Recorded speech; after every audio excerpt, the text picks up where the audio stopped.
우리가 어플리케이션 레이어를 공부하고 있는데 지금 이번 서브 챕터에서는 대표적인 응용인 웹 서비스하고 그 다음에 그것의 프로토콜인 HTTP 프로토콜을 공부하도록 하겠습니다. 먼저 웹페이지는 여러 개의 오브젝트들로 구성되어 있죠. 그 오브젝트들은 이미지라든가 비디오 파일이라든가 이런 것들이 오브젝트가 되겠어요.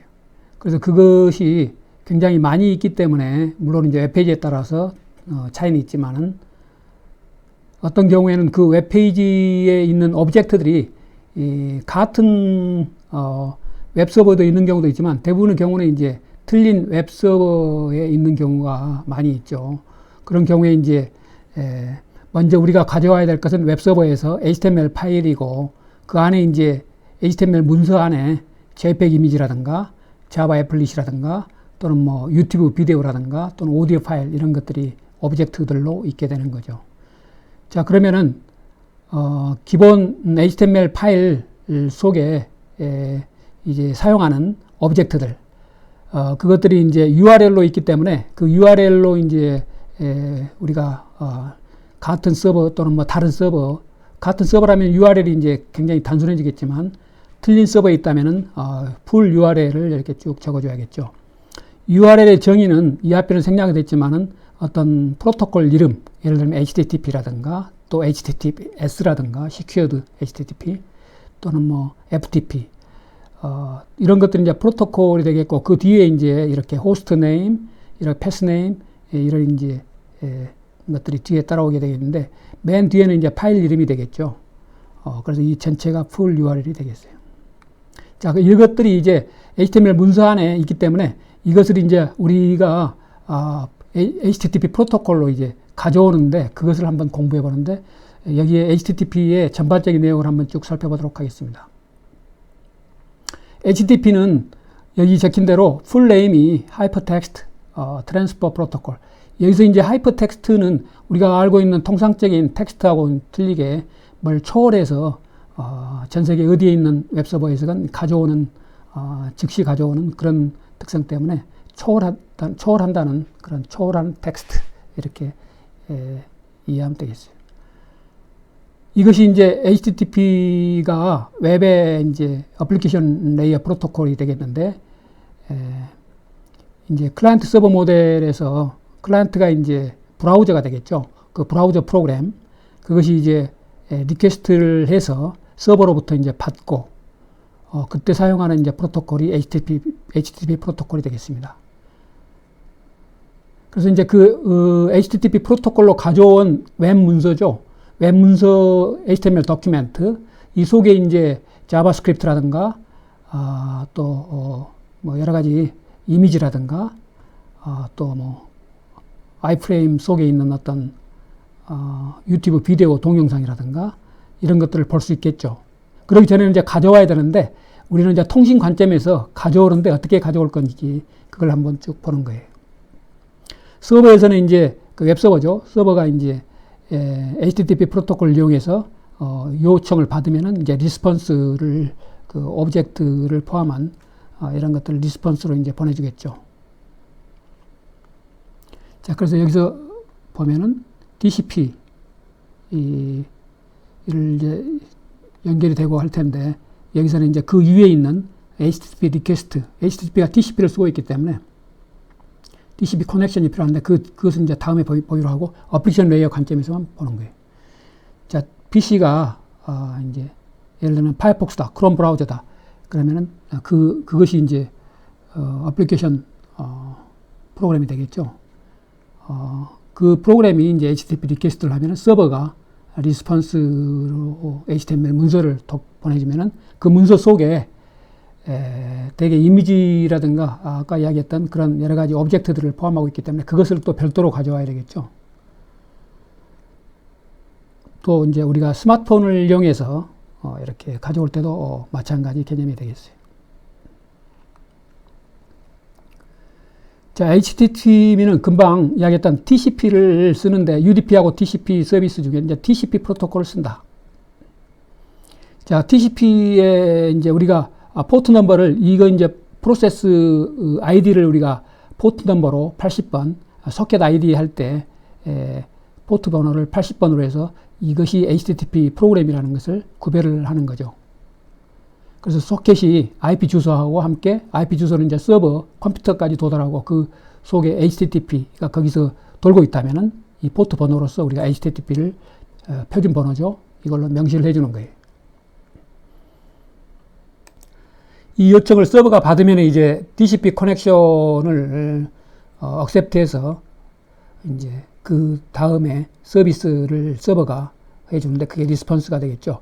그 뒤에 이제 내용을 보면은 이제 여기 HTTP 메시지가 어플리케이션 레이어의 메시지가 되겠는데 이 브라우저가 HTTP 클라이언트가 되겠고 웹 서버가 HTTP 서버가 되겠죠. 둘 사이에 이제 DCP 커넥션이 만들어지고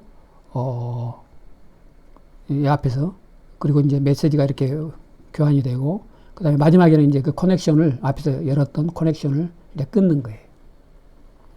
그리고 HTTP 특성 중에 하나는 서버가 이제 그 클라이언트의 어떤 현재 상태라든가 지난 상태의 정보를 이렇게 관리하고 한다면은 이제 그걸 이제 메모리에 저장을 하고 어떤 상태인지 관리한다면 그걸 스테이트라고 하겠지만 HTTP는 이제 그런 스테이트를 관리를 않기 때문에 스테이트리스라고 표현한다. 스테이트가 없다.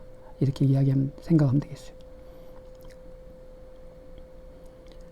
만약 스테이트를 관리를 하고 유지한다면 굉장히 이제 복잡한 프로토콜이 되는 거예요.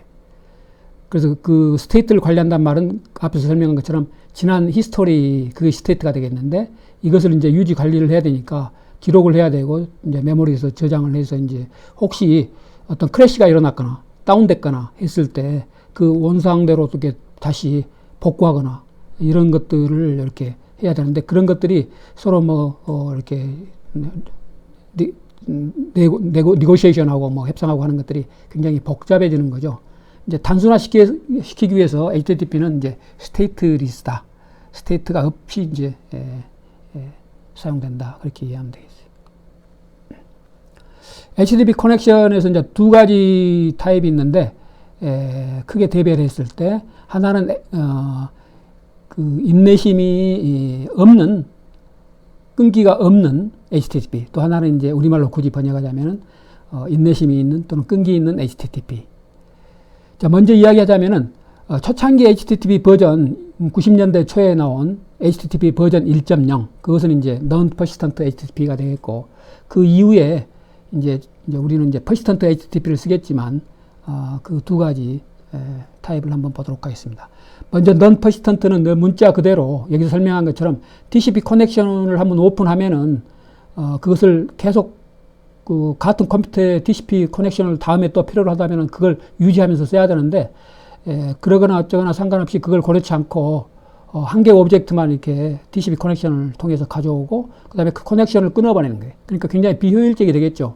매 오브젝트를 가져올 때마다 또 오픈하고 끊고 오픈하고 끊고 그래서 많은 오브젝트들을 갖고 온다면은 많은 커넥션 열고 그 다음에 끊고를 반복해야 되겠죠.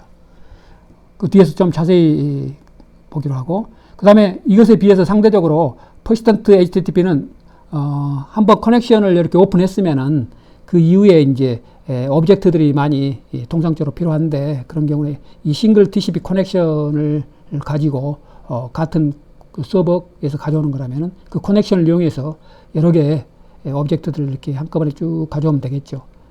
굉장히 성능 측면에서 효율적이겠죠.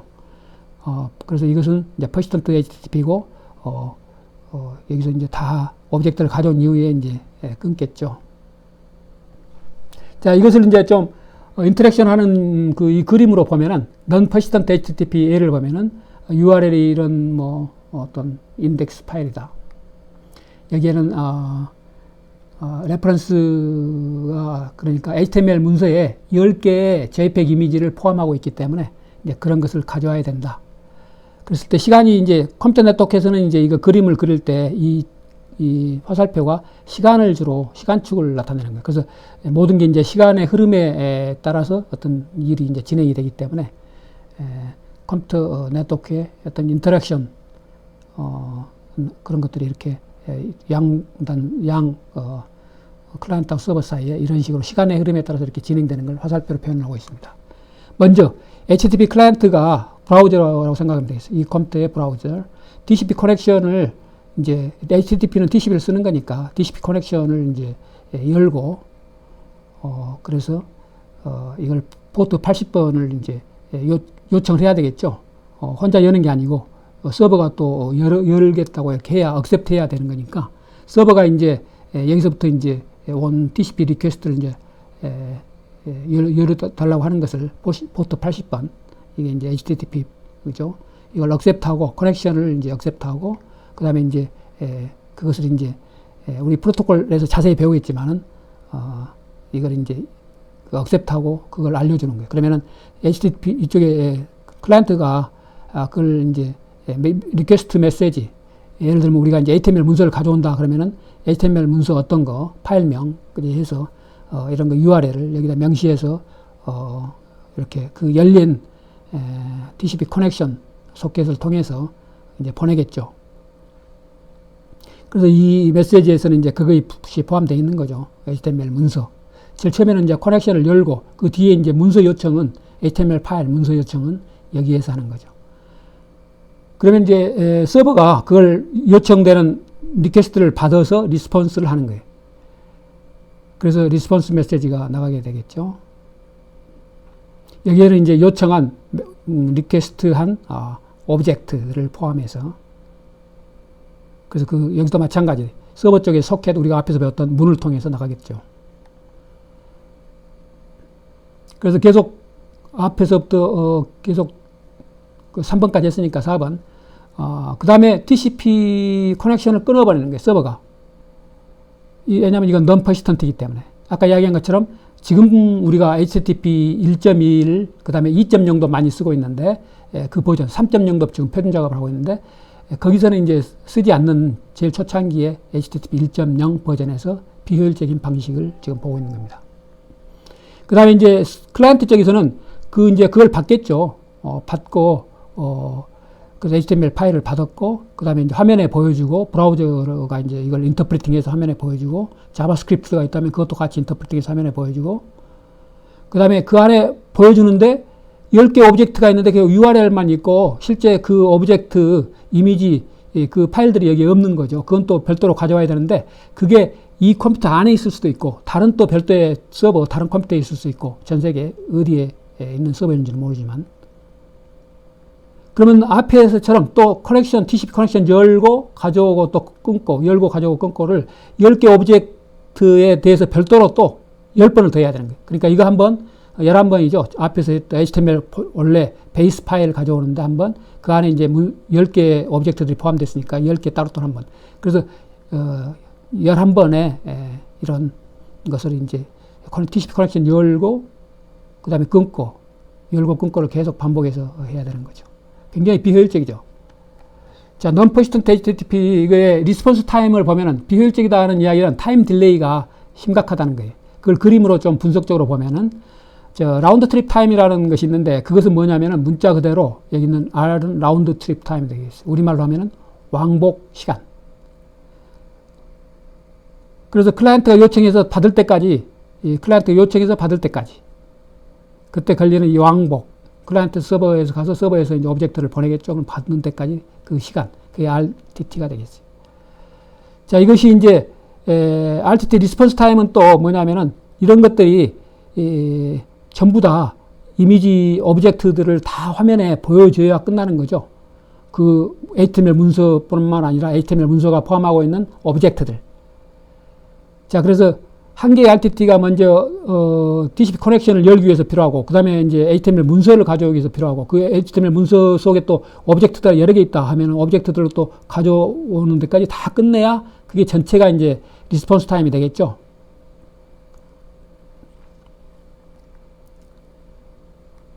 그래서 이제 이걸 이 그림으로 그려보면은 이게 타임이 쭉 흘러간다고 그랬죠. 그래서 이렇게 비스드 바이 그리는데 이제 시간이 흘러가기 때문에 여기서 이제 도달할 때까지.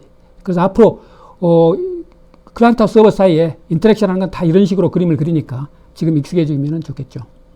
자, TCP 커넥션을 이제 시작하고, 그 다음에 여기서 이제 리스폰스에서 받고, 그 다음에 또 안에 이제 커넥션만 연 거니까 그 커넥션, 열린 커넥션을 통해서 이제 HTML 파일을 요청하고 그 HTML 파일을 받고 그래서 그 HTML 파일 받고 하는 데까지 아직 오브젝트 이미지는 화면에 표현이 안 되겠죠. 아직 이미지가 안 왔기 때문에. 그리고 이제 아무래도 그 파일은 TCP 여는 것보다는 이제 데이터를 보내야 되니까 데이터 보내는데 걸리는 시간이 뭐 약간이라도 있겠죠. 그걸 그림으로 표현한 거예요. 그래서 여기 시작부터 여기 끝까지 파일 받을 때까지가 이제 HTML 문서 받는 데까지 걸리는 시간이죠.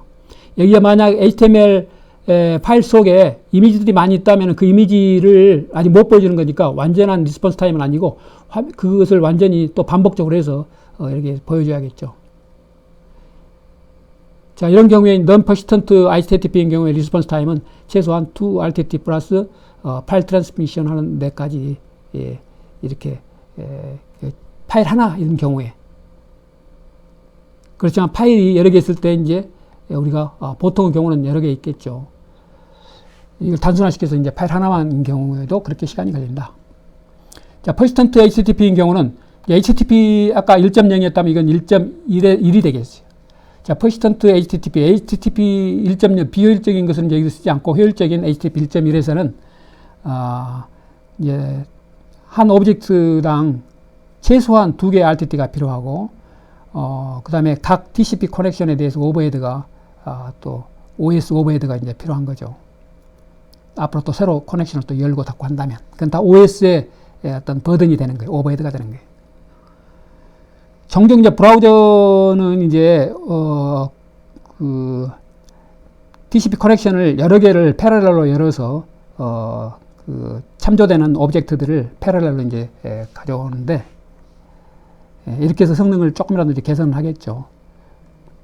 자, persistent HTTP는 서버가 이제 열어두는 거예요. 커넥션을.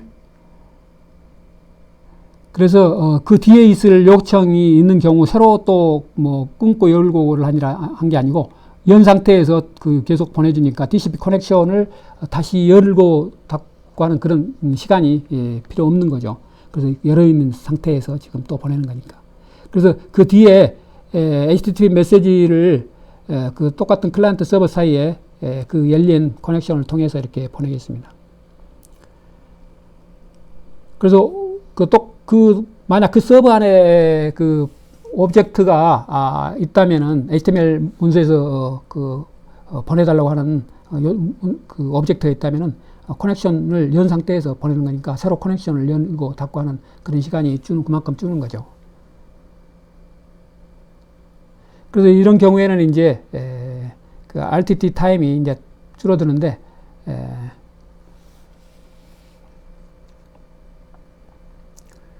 당연히 이제 성능이 개선이 되겠죠. 그래서 그것이 HTTP 1.1인데 HTTP 리퀘스트 메시지를 보면은 이제 HTTP 리퀘스트 메시지는 두 가지 HTTP 메시지는 두 가지가 있는데 첫 번째가 여기서 소개된 HTTP 리퀘스트 메시지. 그 다음에 이제 리스폰스 할 때 사용하는 리스폰스 메시지.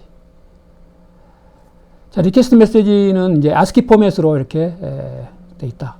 그래서 여기에 get, post, head 이런 리퀘스트 라인의 어떤 리퀘스트인지 get인지 post인지 그건 나중에 보겠지만 이런 거, 그 다음에 URL, 그 다음에 이게 현재 HTTP 버전 몇인지, 그 다음에 \r하고 n은 carriage return하고 line feed 옮기고 이걸 line feed 뒤로 가는 거 뒷줄로 carriage return line feed 캐릭터가 되겠어요. 이거 ASCII로 전부 표현한 거예요. 그 다음에 이제 있는 게 헤더 라인이 되겠고 여기에 이제 이 호스트 컴퓨터가 뭐다. 그 다음에 유저가 사용하는 리퀘스트니까 자 여기에 이제 호스트 컴퓨터가 뭐다. 자 이게 이제 그것의 그 URL이 되겠죠. 그 유저 에이전트는 이제 이 브라우저가 버전이 뭐고, 그 다음에 이제 이런 것들을 이제 파일 타입, accept하고, accept 랭귀지는 뭐고, 그 다음에 인코딩 타입은 뭐고, 그 다음에 캐릭터 셋, accept하는 캐릭터 셋은 뭐고, 그 다음에 이 keep alive가 커넥션을 계속 그 persistent하게 열어두라 이 말이에요. 커넥션 keep alive 이 부분이. 자, 여러분들 이제 와이어샥을 할 때 이걸 이제 관찰을 실제 결과를 가지고 하고 그 다음에 그것에 대한 레포트를 내기 때문에 그때 좀 자세히 보도록 하기 바랍니다. 자, 여기 있는 내용이 그대로 와이어샥 랩에 있다. HTTP에 관련된 HTTP가 인트로덕션 뒤에 두 번째 와이어샥 랩이 되겠는데 그때 자세히 보면 되겠어요. 맨 끝에 이제 캐리지 리턴 라인 피드로 끝낸다. 그 다음에 이제 여기에 슬라이드에 이렇게 있는 내용이 있죠. 인터랙티브 엑서사이즈 이런 내용을 이렇게 카피해서 한번 여러분들 와이어샥 할 때 보도록 하기 바랍니다. 자, 인터랙티브 엑서사이즈가 있으니까 인터랙티브 엑서사이즈는 내가 별도로 여러분들 망.net에서 그 URL을 넣어뒀죠. 그래서 거기에 에이스 에디션 8판에 인터랙티브 엑서사이즈가 있으니까 그것은 별도로 이렇게 소개했으니까 그 내용을 보면 되겠어요. 지난 시간에 소개했으니까. 그 다음에 HTTP 리퀘스트 메시지에 대해서 조금 더 보면은 금방 앞에서 봤고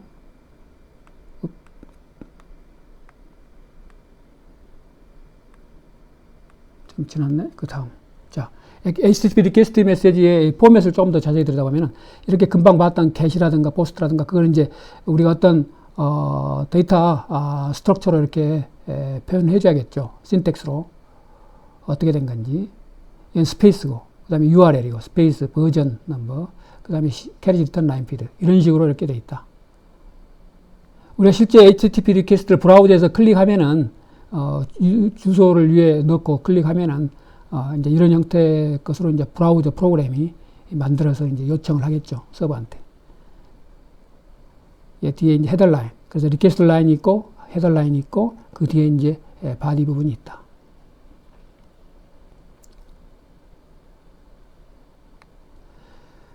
그 다음에 이제 다른 HTTP 리퀘스트 메시지를 보면은 앞에 이제 get 방식도 봤는데 포스트 방식이 있고 get 방식이 있고 하는데 자, 여기서 이제 메소드가 get은 아직 안 나왔었는데 메소드 이 중에 이 부분을 메소드를 좀 더 자세히 들여다보는데 거기에 이제 포스트 방식과 get 방식이 있다.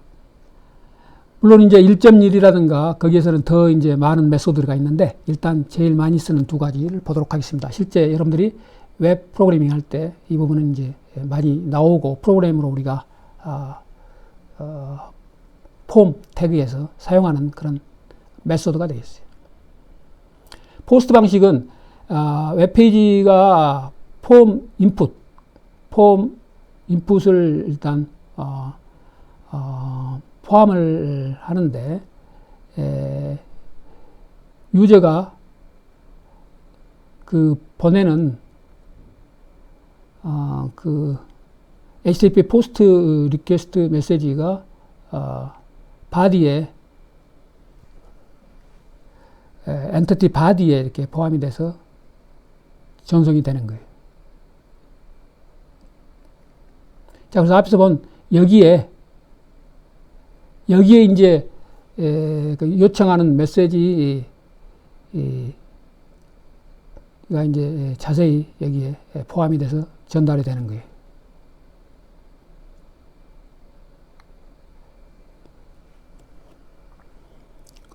그래서 거기에 이제 여기에 그러면 포함되는 게 뭐냐? 거기에 이제 나중에 나오겠지만 여기 get 방식에서도 나오겠지만 유저가 입력한 것, 클라이언트 서버 쪽으로. 그런데 이제 get 방식은 유저 데이터를 그 URL 필드에 넣어서 URL 필드라는 건 이거예요. 자, 이게 URL이죠. 이렇게 넣어서 그 뒤에 물음표하고 이렇게 베리어블하고 베리어블 값 이런 것들이 이제 웹페이지 할 때는 물론 이제 웹 프로그램 할 때 자세히는 했지만 자, 이런 식으로 여러분들 그 브라우저의 주소 입력창에 이렇게 포함이 돼서 우리가 요청한 것이 그렇게 서버한테 전달이 돼서 서버가 이제 리스폰스를 하겠죠. 근데 포스트 방식을 쓰면은 이 방식을 어디서 정하느냐? 이제 폼 태그에서 우리가 메소드를 정할 수가 있겠어요. 메소드는 포스트다. 메소드는 get 방식이다. 이렇게. 그것에 따라서 여러분들이 입력한 패스워드다, 아이디다 이런 것들이 여기에 이렇게 URL에 포함될 건지 그건 객방식이고, 여기에 URL에 들어가게 되면 아무래도 보안상 좀 안 좋겠죠. 그래서 여기에 넣어서 보내는 게 좋겠다. 그래서 조금 보안상 조금 더 안전하겠죠. 이것보다는 상대적으로. 완벽한 건 아니지만 상대적으로. 자, 이것이 HTTP 리퀘스트 메시지에 대한 것인데, 그 중에 이제 1.1 버전에서는 이렇게 헤드, 풋 이런 것이 있는데, 헤드는 헤더 부분만, 앞에 헤더 부분이 있죠? 이 부분만, 이제 이렇게 데이터는 말고 이 부분만 보내는, 요청하는, 그 부분만 요청하는 거. 그래서 그것만이 전달되는 거.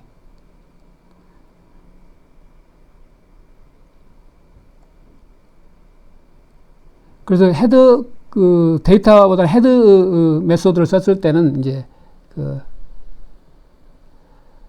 헤더, 그것만 이제, 리스폰스로 이제 받아볼 수가 있겠습니다. 헤더 정보만. 이것도 마찬가지로 여러분들이 와이어샥 할 때, 실습해 볼 수 있는 내용이 되겠어요.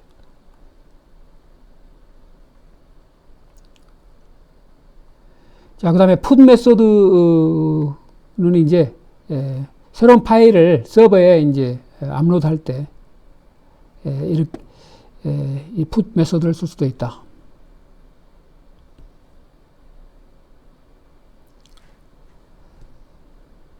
자, 그래서, 이런 것들이 추가적으로 더 메소드가 있긴 하지만 여러분들이 실제 많이 쓰는 것은 여러분들이 폼 태그에서 메소드 해서 equal post, 메소드 equal get 방식을 이렇게 많이 쓴다. 그렇게 이해하면 되겠어요. 리스폰스 메시지를 이제 반대로 이제 서버 쪽에서 리스폰스를 해야겠죠. 리스폰드를 해야 되겠는데 그 리스폰스 메시지를 보면은 맨 위에가 스테이터스 라인, 그 다음에 스테이터스 코드, 이게 프로토콜이 되겠고, 그 다음에 이것에 대한 200에 대한 문장으로 된 설명, OK라는 코드가 되겠고, 이건. 그 다음에 헤더라인에 이렇게 언제 리스폰드하고 하는 내용들, 서버는 뭐고, 지난번에 이 지금 요청한 파일이 모디파이 된 시점이 언제인지. 자, 이걸 가지고 이제 서버가 리스폰드 할 때 클라이언트가 요청한 데이터 HTML 문서에 대해서 서버 측에서 언제 이게 모디파이드가 된 것을 비교해서 똑같은 내용을 이렇게 클라이언트가 갖고 있다면은 그것을 이제 비교를 해서 클라이언트가 그 정보를 주기 때문에 그 간단하게 헤더만 보내고 안에 불필요하게 똑같은 데이터를 보내지는 않는다. 자, 이것도 이제 와이어샥에 있기 때문에 그때 보기로 하고, 일단 여기 있는 내용 쭉 보면은 여러 가지 이제 컨텐트 랭스라든가 전체 길이라든가 몇 바이트로, 그 다음에 커넥션 keep alive, 커넥션 keep alive죠. 이게 이제 바로 퍼시스턴트 커넥션이 되겠죠.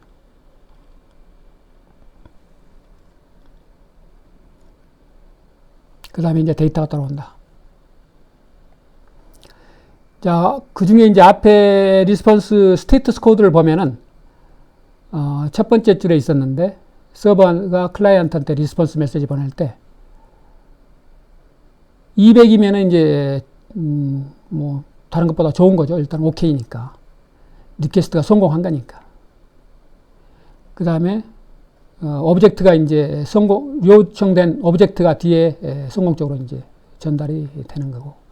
그 다음에 301은, 이 로케이션, URL이 이제, 여기에서 이제, 완전히 이제 이동했다. 이 오브젝트가 이제 여기에 없다. 그 다음에 400에 하면은 이제 안 좋은 거죠. 그 에러 났을 때, 리퀘스트 메시지는 이제, 서버에 의해서, 이제 해석이 안 되기 때문에 뭔지 모르고, 404 같은 경우는 이제 그것이 이제 이 서버에 없다.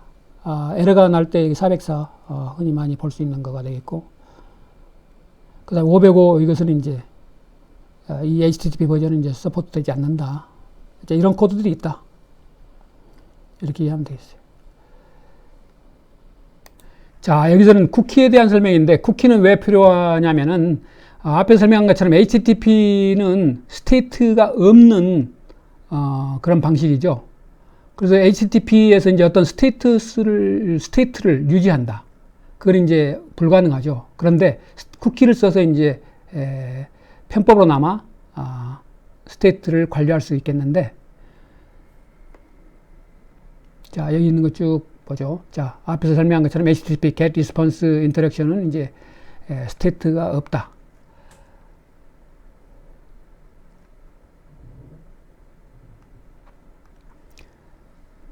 그래서 여러 스텝으로 이렇게 진행이 될 때 메시지 교환이 클라이언트 서버가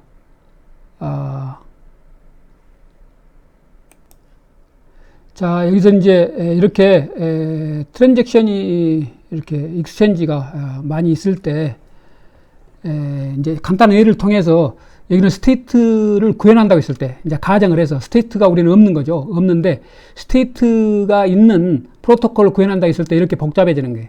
자, 이놈을 뭘 바꿨다 그러면은 데이터 이걸 바꾸는 것에 대해서 이제 오케이 하고 그다음에 또 그 업데이트가 있을 때 또 그걸 또 이렇게 오케이 하고 뭐 이렇게 계속 이렇게 진행이 되는데 중간에 만약 이렇게 이런 인터랙션이 있는데 중간에 이렇게 그 커넥션이 클래시가 일어나거나 아니면 서버라든가 이 클라이언트 컴퓨터가 또 다운되거나 했을 때 그 스테이트가 어떻게 또 나중에 유지되고 복구되고 할 건지 그 굉장히 복잡한 문제죠.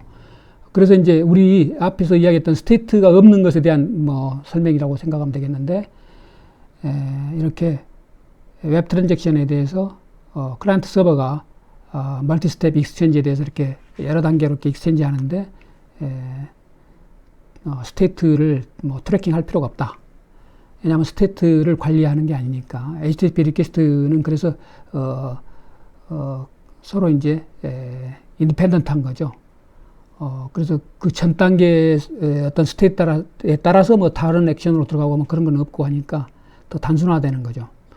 그래서 클라이언트 서버가 어떤 트랜잭션에 대해서 이렇게 리커버리하고 하는 그런 것들을 고민하고 할 필요가 없다. 자, 그런데 유저하고 서버 스테이트를 쿠키를 가지고 이제 구현을 할 수 있겠는데 이 경우는 미리 언급하지만 쿠키를 쓰는 것은 여러 가지 보안상 이렇게 큰 추천할 만한 그런 것은 아니기 때문에 기술적으로만 여기서 이해하면 되겠어요. 웹사이트하고 클라이언트 브라우저 사이에 이제 이건 서버고 클라이언트 브라우저가 이제 유저가 되겠는데 이 사이에 쿠키를 유지하겠습니다. 그래서 이제 어떤 스테이트를 우리가 HTTP가 유지를 안 해주고 관리를 안 해주니까 그것을 편법으로 우리가 구현한 방법이 쿠키라고 생각하면 되겠어요. 쿠키를 구현하기 위해서는 네 가지 컴포넌트가 있는데 HTTP 리스폰스의 쿠키 헤더라인, 그 다음에 그 다음 HTTP 리퀘스트 메시지에서 쿠키 헤더라인, 그 다음에 이제 이것이 사용자의 유저의 브라우저에 의해서 관리되는 이제 사용자의 컴퓨터의 PC에 쿠키 파일이 있어야겠죠. 거기에 이제 그 파일이 거기에 기록이 되는 거예요. 그 다음에 서버 쪽에도 그 웹사이트 서버 쪽에도 이제 그 데이터베이스에 그것이 이제 그 정보가 있어야 되고, 예를 들면은 이제 수젠이라는 사람이 랩탑에 브라우저를 써서 이커머스 사이트를 처음 방문했는데, 여러분들이 이제 컴퓨터를 이용해서 브라우저를 이용해서 웹사이트 방문했을 때 생각하면 되겠어요. 첫 번째 이니셜 처음 이제 HTTP 리퀘스트가 그 사이트에 도착했을 때 이제 서버는 이제 그 유니크 아이디 또는 쿠키, 그 다음에 백엔드 데이터베이스를 위한 이제 엔트리 값,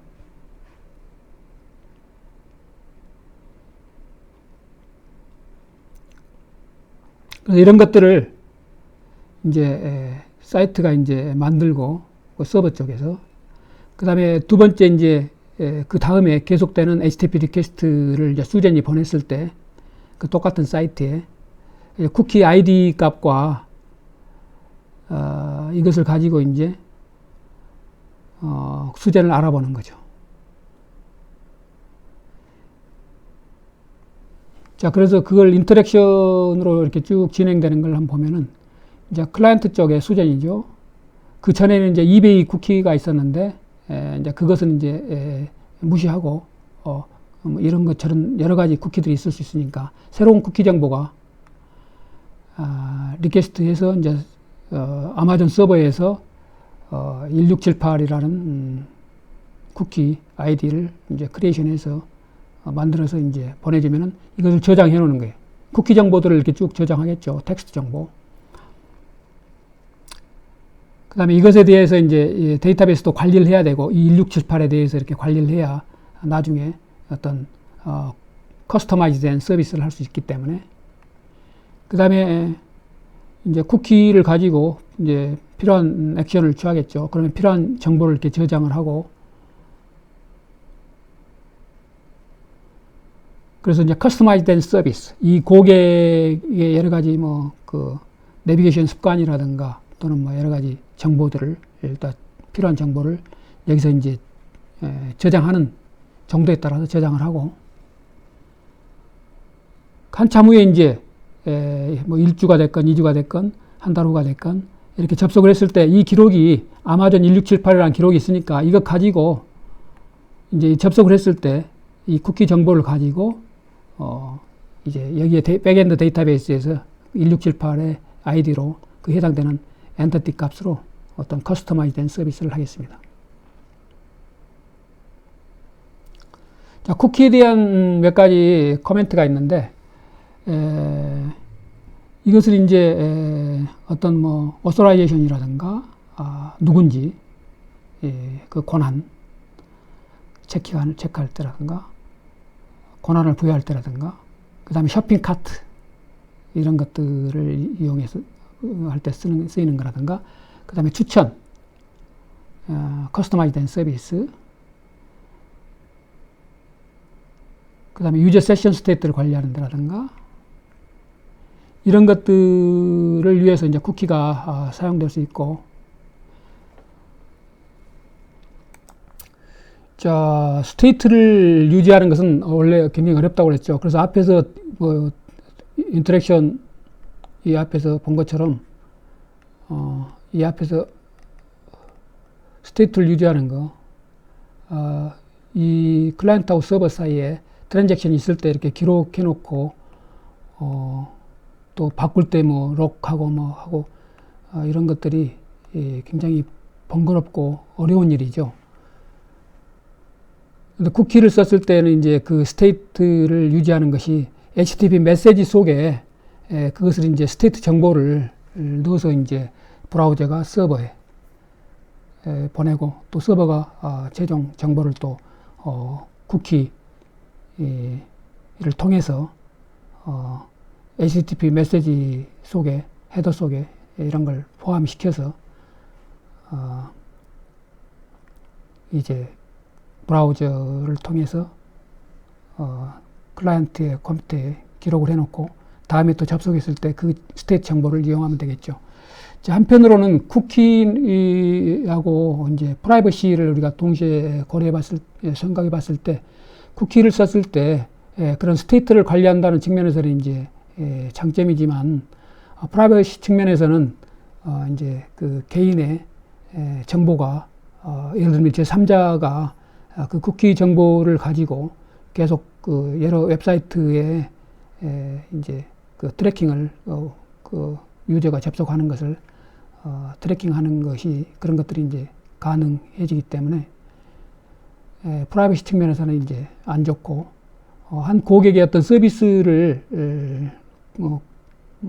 고급 서비스를 제공한다 이런 것들은 이제 쿠키를 통해서 가능은 하겠지만 다른 한편으로는 이제 그런 프라이버시 문제, 시큐리티 문제가 되기 때문에 이제 요즘처럼 이제 보안이 강화된 시기에는 쿠키는 이제 가급적이면 안 쓰는 게 좋겠죠. 사용자 입장에서는. 이제 웹 서비스 하는 입장에서는 이제 쿠키 정보를 가지고 사용자들을 이제 트래킹하고 싶은 거죠. 자, 그 다음에 웹 캐시. 웹 캐시는 이제 한편으로는 이제 프락시 서버라고도 할 수 있겠는데, 이것은 이제 목적이 원래 서버를 사용하지 않고 클라이언트 요청에 대해서 중간에 있는 버퍼 기능을 하는 거죠. 여기에 정보가 있다면, 만약 프락시 서버가 정보를 가지고 있다면, 예를 들면 어떤 웹페이지를 그 파일을 가지고 있다면, 또 거기에 웹페이지를 사용하는 이미지를 가지고 있다면 멀리서 서버에서 가져오는 게 아니고 거기에 버퍼에서 이렇게 가져오는 것처럼 서비스를 해주는 것이 되겠어요. 그래서 브라우저가 HTTP 리퀘스트를 이렇게 프락시 서버한테 보내면은 만약 그것이 여기서 클라이언트가 요청하는 파일이 있다, 오브젝트가 있다. 그러면 그걸 보내주고, 없으면은 이제 이놈이 클라이언트가 돼서, 프락시 서버가 클라이언트가 돼서 그 원래 가지고 있는 오리진 서버한테 요청을 해서 받아서 그 결과를 또 알려주겠습니다. 자, 그리고 이렇게 했을 때 이 버퍼에 다른 유저들이, 다른 클라이언트들이 이렇게 접속해서 예를 들면 네이버닷컴의 첫 번째 페이지다, 프론트 페이지다. 그러면은 여기서 이미 다른 유저들이 쓰고 있다. 그래서 그 웹페이지가 똑같이 여기 있다. 그러면은 네이버닷컴에 가서 또 가져올 필요 없이 여기에서 그냥 갖다 주기 때문에 굉장히 빠른 속도로 서비스를 할 수 있겠죠. 자, 이것을 이론적으로 좀 자세히 분석적으로 좀 하는 내용이 뒤에 있으니까 그때 보도록 하겠습니다. 자, 웹 캐시, 다른 이름으로는 프락시 서버라고 하는 것이 이것이 이제 클라이언트로도 동작하고 그 다음에 또 서버로도 동작한다. 금방 앞에서 이야기했던 것처럼 클라이언트가 이 프락시 서버한테 요청했을 때는 그 서버로 동작하지만 이 서버가 또 다른 원래 서버한테 지금 원래 오리지널 파일을 가져올 때 그때는 이제 클라이언트로도 동작하니까 클라이언트로도 동작하고 서버로도 동작한다.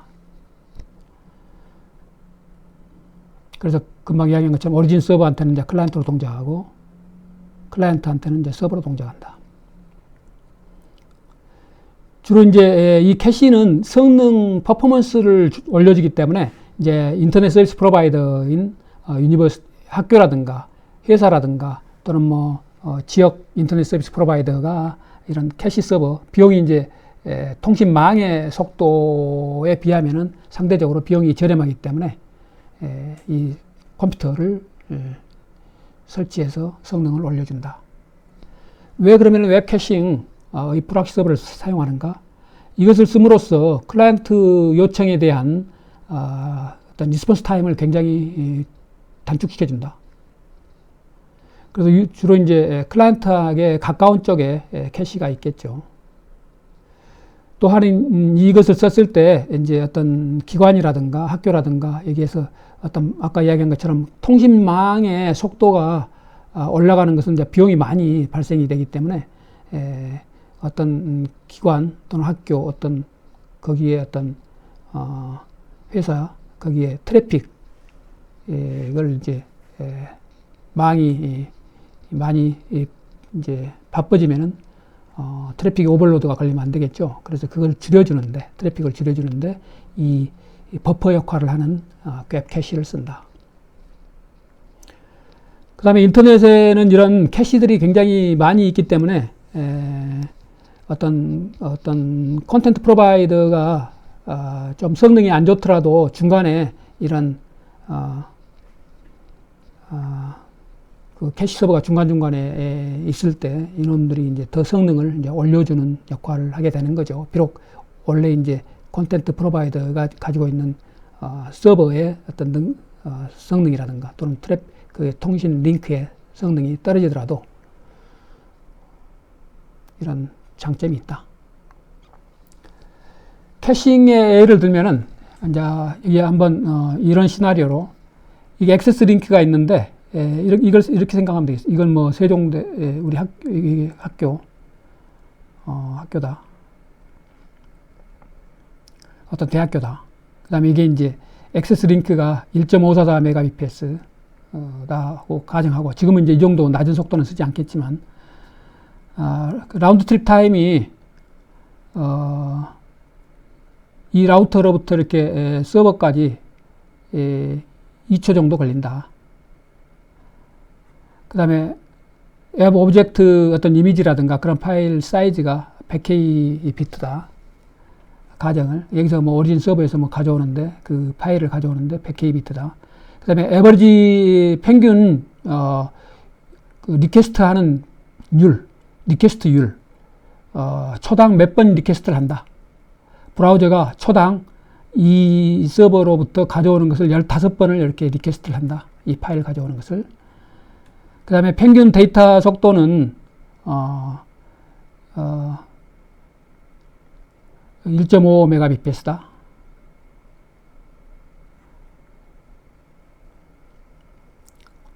브라우저가 여기 있다면 이게 1.5 메가bps 정도 된다. 자, 이런 기본 조건을 가지고 성능을 측정을 해보는데 여기서 이제 몇 가지 가정을 한 것도 있지만 일단 랜 유틸라이제이션 활용률을 보면은 이게 랜이 1GBps 망이기 때문에 1GBps는 1000이죠. 1000MBps죠. 그래서 1000MBps로 1.5 여기서 쓰는 거니까 1000로 1000MBps로 이렇게 나누면은 1.5를 0.0015가 되겠고, 그 다음에 이것이 1.54MBps인데 실제 이 브라우저 여기서 지금 1.5MBps니까 거의 97%. 1.5를 1.54로 나누면은 1.5를 1.54로 나누면 97% 정도가 이제 사용되는 거죠. 이게 이제 유틸라이제이션이 되겠어요. 거의 원래 리소스의 맥시멈 한계에 지금 거의 육박하는 거예요. 그 다음에 엔드 투 엔드 딜레이는 자 여기서 이 서버에서 이렇게 가져왔을 때 엔드 투 엔드 딜레이는 요청하고, 그 다음에 여기에서 걸리는 시간, 또 여기에서 걸리는 시간, 또 여기에서 걸리는 시간, 이렇게 세 가지로 나눠볼 수가 있겠는데, 이 인터넷 딜레이는 이게 2초로 아까 픽스 시켰고, 그 다음에 액세스 링크가 바로 이거가 되겠어요. 액세스 링크.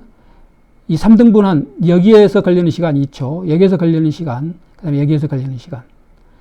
그 다음에 액세스 링크는 이제 거의 97%니까 거의 육박해서 트래픽이 우리가 앞에서 배운 것처럼 어떤 밴드위스에 육박하면 굉장히 딜레이가 심각해지는데, 여기서는 이제 좀 크다 해서 미니트, 분단위다.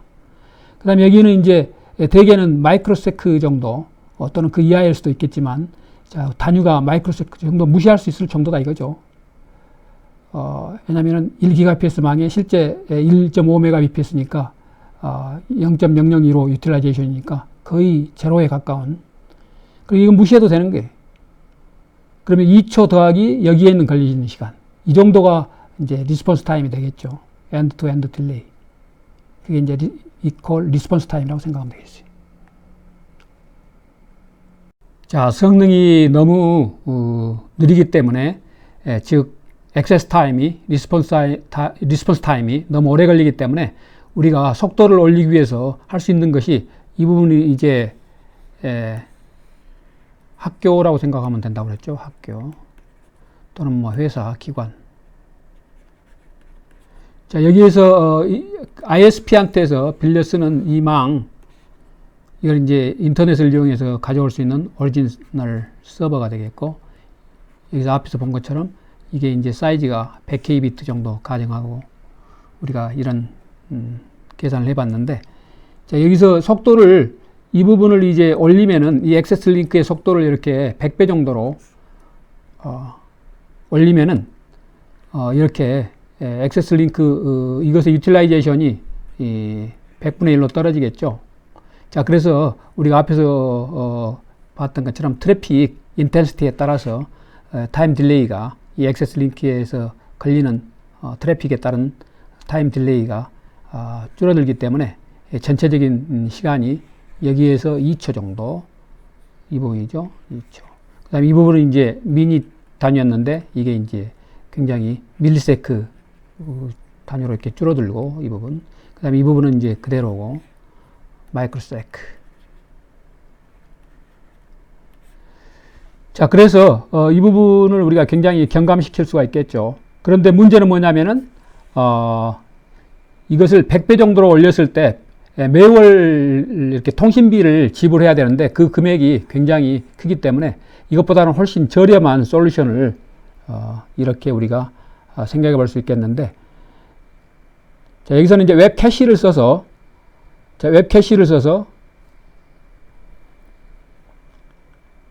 이게 이제 웹 캐시가 되겠어요. 웹 캐시는 앞에서 밴드위스를 이걸 올리는 것보다는 이 부분은 가격이 저렴하고 한번 구매하면은 뭐 기껏 몇백만 원 정도니까 이쪽은 매월 몇백 이상이 들어가니까 계속 이제 밴드위스를 어느 정도 더 확보하느냐에 따라 차이는 있지만 이것에 비하면은 훨씬 비용이 부담스럽기 때문에 이런 방법을 쓰면 되겠죠. 그래서 웹 캐시를 우리가 사용해서 설치를 해서 이 성능 개선은 내가 사용자인데 그 리스폰스 타임 그걸 개선하는 거예요. 그래서 앞에 조건은 그대로 다 두고 여기서는 2초 걸리고, 그 다음에 원래 그 사이즈 파일 사이즈도 100kb 그대로 조건을 그대로 두고 매초 또 15번 리퀘스트가 이루어지고 하는 것들을 가지고 리스폰스 타임을 계산하는데, 여기서는 이제 우리가 이 부분의 유틸라이제이션이라든가 그 다음에 평균 그랬을 때 이제 리스폰스 타임이 되겠죠. 평균 엔드 투 엔드 딜레이, 이게 리스폰스 타임이 되겠어요. 이것을 이제 계산해 보는데 웹 캐시를 썼을 때 훨씬 쉽게 우리가 이것을 계산할 수 있다. 그것을 보도록 하겠습니다. 자, 그러면은 여기서 웹 캐시를 설치해서 우리가 사용을 한다고 했을 때 전체적인 리스폰스 타임이 어떻게 계산되는 건지는 약간 이론적이긴 하지만 우리가 이 내용을 쭉 한번 보고 리스폰스 타임을 계산을 해 보도록 하겠습니다.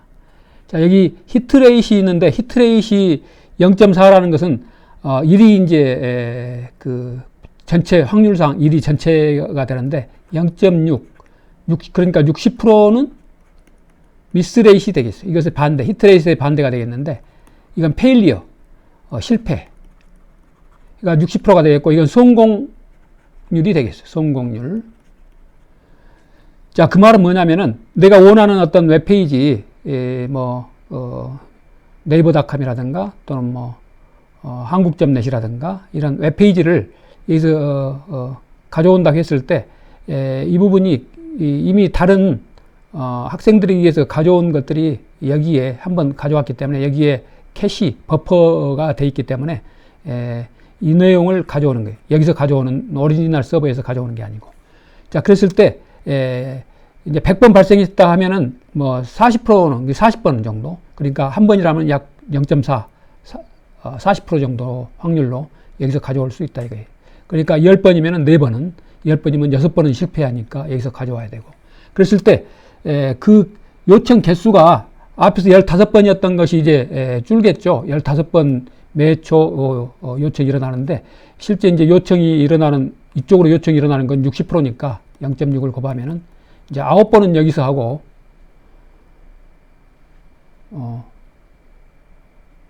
9번이죠.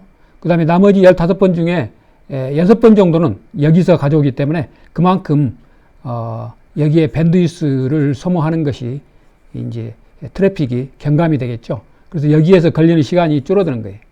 그러면 여기에서 가져온다 했을 때 2초는 똑같은 거고 여기에서 걸리는 시간이 줄어들고 여기에서 시간은 거의 우리가 무시할 만하기 때문에 전체적인 리스폰스 타임이 줄어드는데 그걸 이제 쭉 분석적으로 해놓은 것을 보면은 자, 여기 40% 요청이 있고, 그건 캐시에서 성공적으로 이렇게 가져올 수가 있겠고, 60% 요청은, 그것은 이제 15번의 매초 일어난다면 9번의 요청은 여기서 이제 오리지널 서버에서 이렇게 가져와야 된다 이거죠.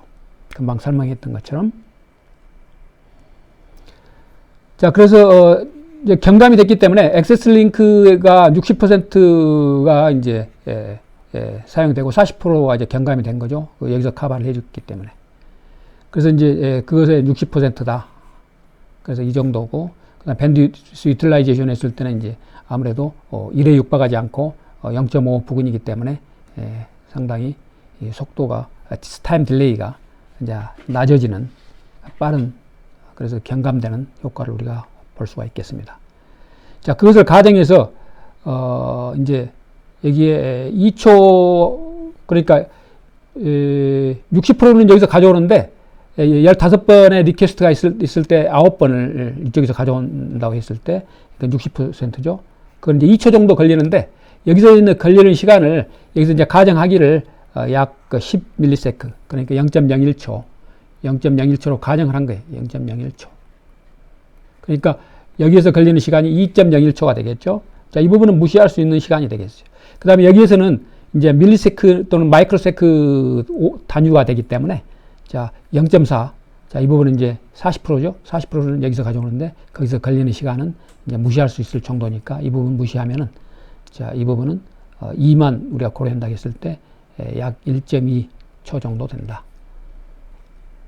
그래서 앞에서 우리가 2초 정도, 빨리 해서 이렇게 하더라도 결국 2초 정도 걸리는데, 우리가 투자를 해서 이쪽 망의 속도를 올린다, 100배 정도 올린다 했을 때 2초 정도 걸리는 것보다도 더 우리가 저렴한 비용으로 이렇게 캐시 서버를 썼을 때 이렇게 빠른 리스폰스 타임을 우리가 이렇게 이용할 수가 있겠어요.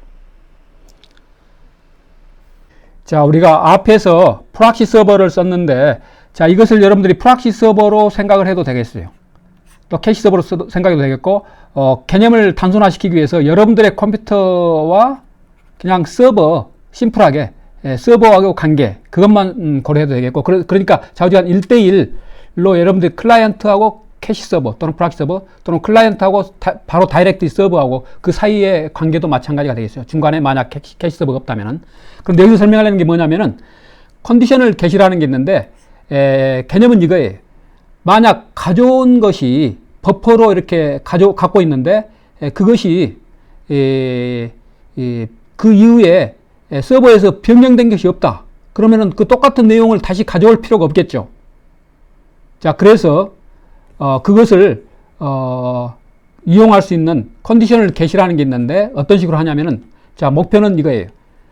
만약 버퍼에 그것이 가장 최근에 그 버전 뭐 HTML 문서를 생각하면 되겠어요. 그 HTML 문서를 가지고 있다.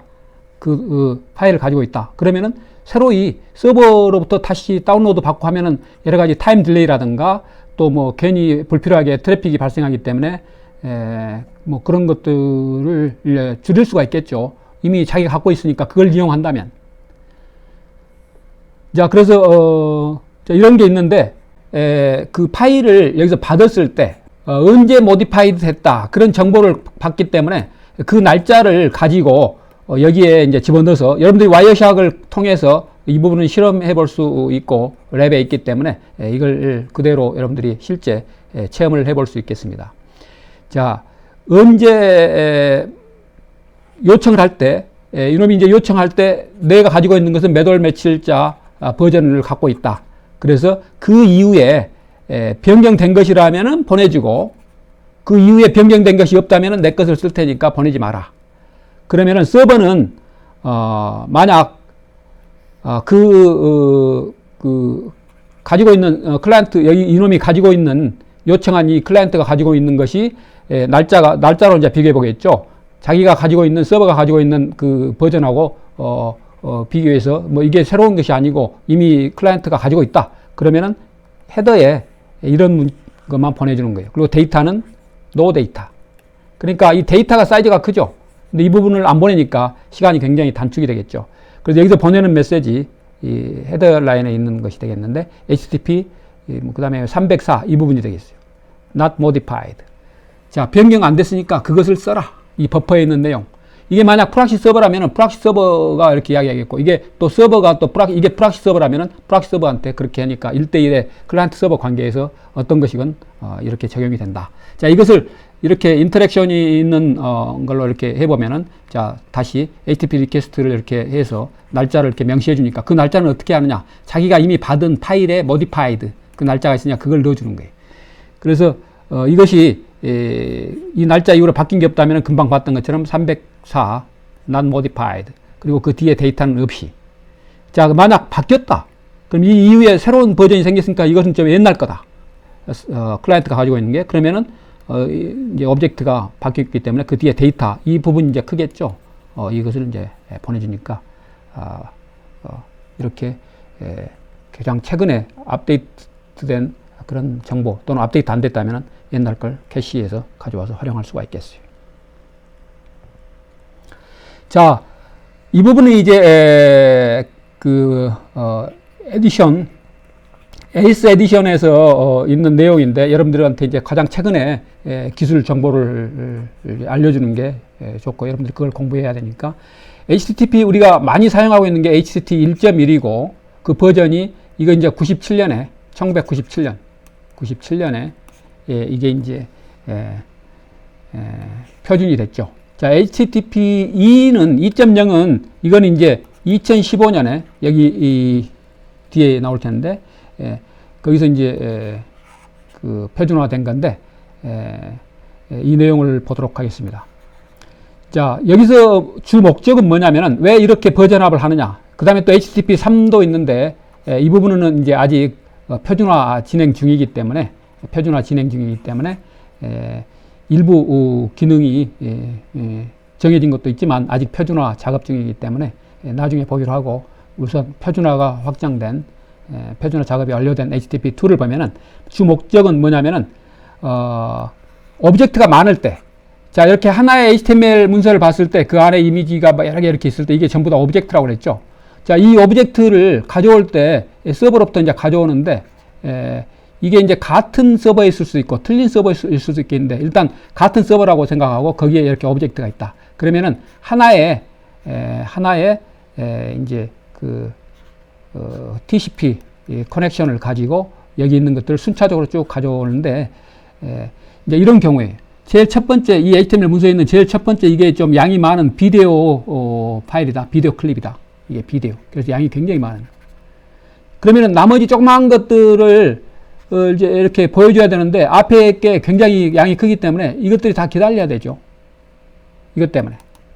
자, 그런 경우에 이 속도를 좀 빨리 여기서 조금만 보내주고 비디오 클립 조금만 보내주고 나머지 좀 적은 것들 그것들을 이렇게 또 먼저 보내서 전체 타임 딜레이가 그렇게 크게 딜레이 되는 것 같지 않고 많은 개선을 이루는 것처럼 이렇게 보여지도록 하는 거예요.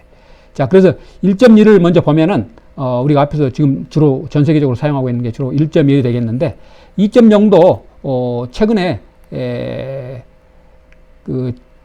웹사이트로 봤을 때 탑 1000만 정도, 탑 1000만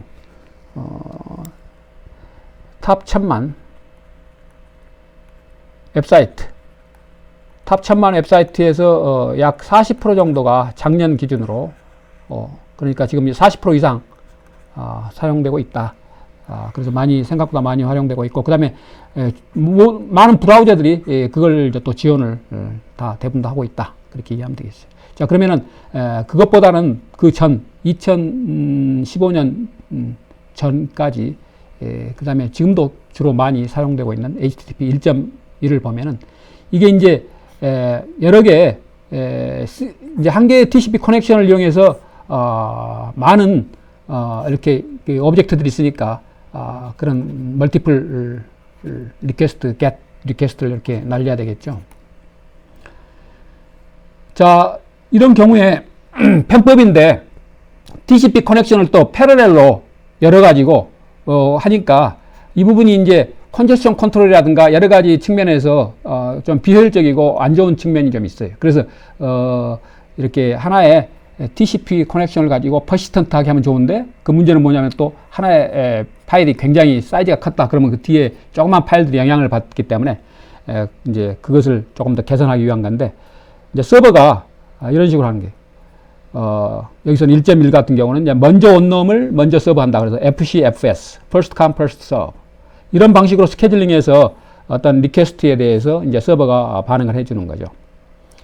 자, 이런 FCFS 먼저 온 놈한테 먼저 이제 서비스를 해줄 때 문제는 이제 앞에 있는 놈이 여기서 금방 이야기했던 그 헤드 오브 라인 이게 이제 맨 앞에 있는 놈이 맨 앞에 있는 놈이 이제 사이즈가 컸을 때 그 뒤에 있는 것들이 이제 상당히 영향을 받죠. 이게 다 앞에 게 끝나야 되니까. 그래서 그림으로 뒤에 설명할 텐데 우선 여기 있는 건 마무리 짓고 그 다음에 또 로스가 생겼을 때 또 리커버리 하고 할 때 이런 것들이 또 이제 전체 트랜스미션에 영향을 많이 주기 때문에 딜레이라든가 또 오래 걸리고 하기 때문에 자, HTTP2를 이제 상대적으로 이제 추천해서 소개하는 건데 이건 뭐냐면은 목적이 오브젝트가 많을 때 HTTP 리퀘스트에서 이제 오브젝트가 많이 있죠. 오브젝트가 이제 많이 있을 때 이걸 타임 딜레이를 줄이는 거예요. 서버로부터 이제 가져오는 거죠. 타임 딜레이를 줄이는 거예요. 자, 그래서 HTTP는 아까 이야기한 것처럼 2015년에 표준화가 됐고, 그래서 이제 서버에서 클라이언트한테 이제 보낼 때 아까 이제 맨 앞 헤드 오브 라인 그 블로킹 그것 때문에 그 뒤에 게 영향을 받으니까 조그만 것들이 이것을 어떤 식으로 하느냐 쪼개서 조금 보내고 그 뒤에 거 보내고 이것도 끝나면 또 이거 그 뒤에 거 좀 보내고 하면은 전체적인 퍼포먼스 타임 딜레이가 개선이 되기 때문에 HTTP의 그런 면이 HTTP의 장점인데 또 다른 특성을 한번 보도록 하면은 자 메소드라든가 스테터스 코드 그 다음에 다른 대부분의 헤더들은 1.1에서 사용한 거하고 똑같이 변화가 된 게 없어요. 근데 여기서 이제 추가적으로 오브젝트들을 클라이언트가 요청할 때 1.1에서는 없었지만은 요청하는 오브젝트들의 프라이어티를 줘가지고 1부터 256까지 프라이어티 번호를 줘서 250, 이 번호가 높으면은 프라이어티가 높은 거예요. 그래서 뒤에 있더라도 프라이어티 번호를 높게 주고 이걸 뭐 250, 뭐 이건 뭐 1 이렇게 하면은 이놈이 먼저 오고 파일 사이즈가 큰 이것은 좀 프라이어티가 낮아서 이렇게 전달이 되는 그래서 서버가 그걸 처리해 주는 거죠. 이건 서버고. 자, 그래서 클라이언트가 프라이어티를 부여를 해서 그 오브젝트에 대해서 그러면 서버가 그걸 보고 프라이어티에 따른 전송을 해준다. 리스폰스를 해준다. 그래서 이제 앞에서 먼저 온 것, 먼저 서비스 해주는 거 아니죠. 그게 아니죠. 그 다음에 또 중요한 게 뭐가 있냐면은, 우리가 HTML 문서를 생각하면 HTML 문서에 이렇게 오브젝트들이 이렇게 있는데 이게 전체 HTML 문서에 URL이 다 포함되어 있죠. URL 1, URL 1, 오브젝트들에 대한 URL, URL 3 이렇게. 그러면 이 오브젝트들을 가져와야 되는데, 자, 서버한테 이 정보가 먼저 갔죠. 그러면 서버가 그 URL에 따라서 자기가 갖고 있는 뭐 URL, 또 같은 URL이라고 가정했을 때 거기에 있는 것들을 먼저 그거 보고 해석을 해서 이렇게 보내줘 버리는 거예요. 그래서 1.1 같은 경우는 뭐 이 HTML 문서 파일만 먼저 받고 그 뒤에 이제 이것을 쭉 이제 렌더링하고 이것이 필요했을 때 요청을 했는데 순서가 조금 이제 늦어지겠죠. 그래서 이거 필요했을 때 요청이 발생하는데 서버가 알아서 먼저 그것을 HTML 문서를 알고 있기 때문에 그걸 해석을 해서 이렇게 보내준다. 그걸 푸시라고 하는 거예요. 푸시. 그래서 요청은 아직 안 됐지만 필요한 거니까 다음에 또 요청이 들어올 건데 미리 보내줘 버리는 거예요. 클라이언트한테. 그러니까 성능이 또 개선이 되겠죠. 그 다음에 앞에서 이야기한 것처럼 이 오브젝트를 이렇게 프레임으로 조그맣게 쪼개는 걸 프레임이라고 그러는데 그 프레임으로 쪼개서 이것을 보내줌으로써 전체 HL 블로킹 타임을 이렇게 경감시켜주고 완화시켜준다. 자, 그림으로 보면 쉽게 이해할 수가 있겠는데, 이렇게 조금 더, 이렇게 보면은. 자, 여기서,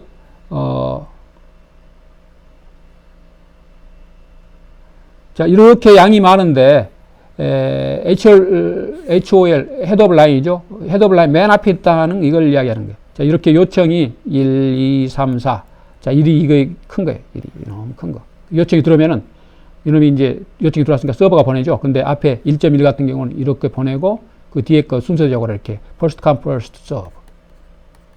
이런 식으로 보내준다고 그랬죠. 그런데 이것을 일부 조금만 이걸 프레임이라고 해서 조금만 보내고 그 뒤에 거 보내고 또 뒤에 거 조금 보내고 그 뒤에 거 보내고 그 다음에 그 뒤에 거 보내고 그 다음에 또 여기 아직 못 보낸 거 있으면 이거 보내고 하는 식으로 보내는 거예요.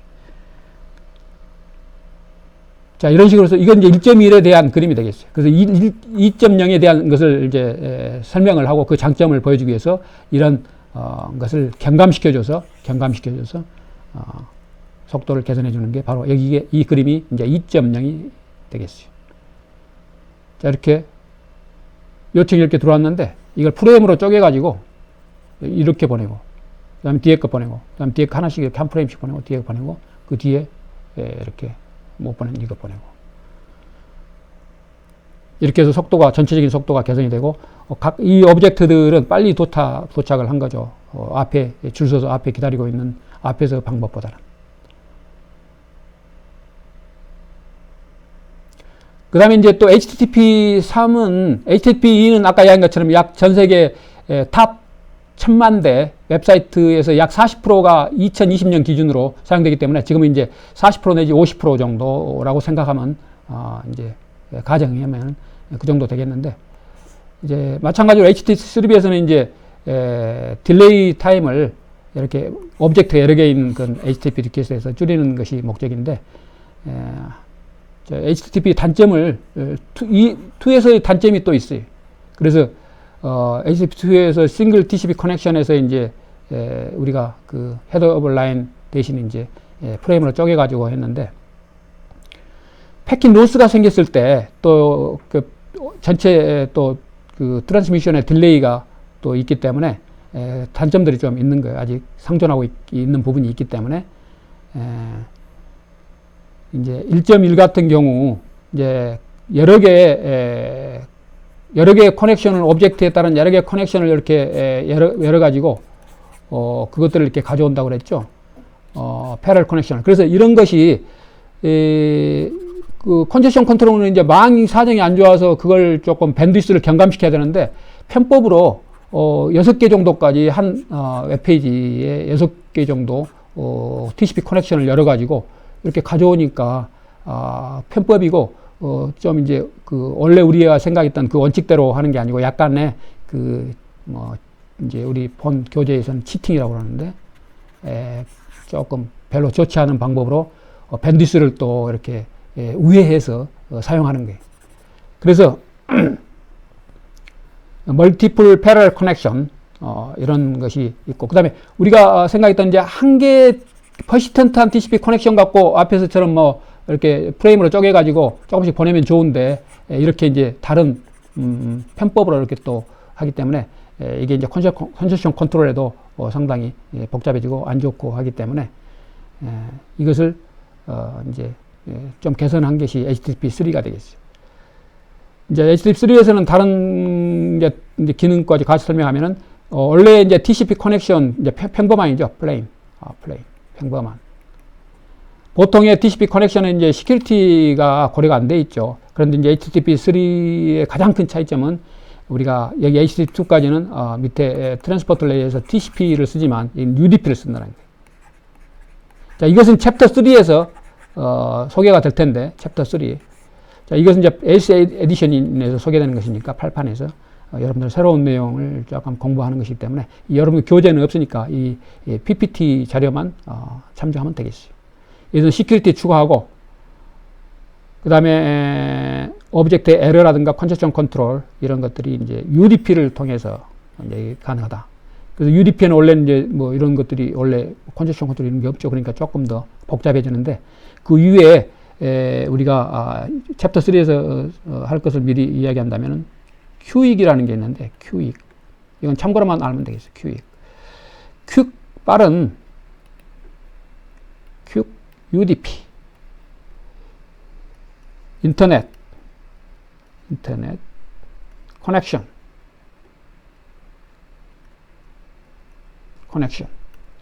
퀵 UDP 인터넷 커넥션이 큐익이라는 건데 이 큐익이라는 것을 우리가 금방 봤던 HTTP의 많은 것들을 여기다 포함시키고 그 다음에 HTTP3 디자인을 좀 단순화시켜서 하는 큐익이라는 것을 이렇게 쓴다. UDP 위에 큐익, 그 그 다음에 위에 HTTP3 이렇게 있다고 생각하면 되겠죠.